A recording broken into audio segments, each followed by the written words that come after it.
I'm Cliff, grade 4 Edison.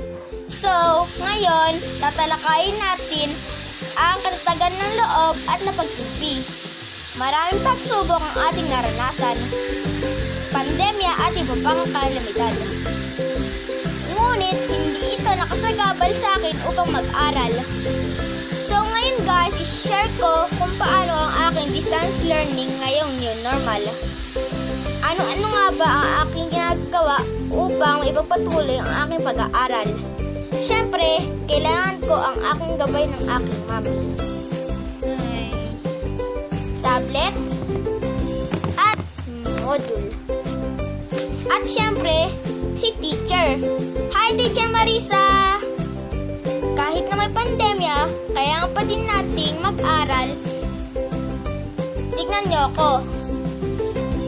Dahil mahalaga ang edukasyon, kailangan nating magtiis, magtimpi, mahalaga din ang katatagan ng loob kasi malalagpasan din natin lahat ito.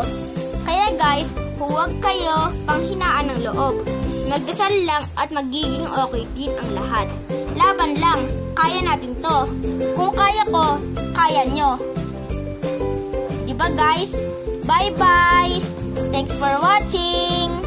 Bye!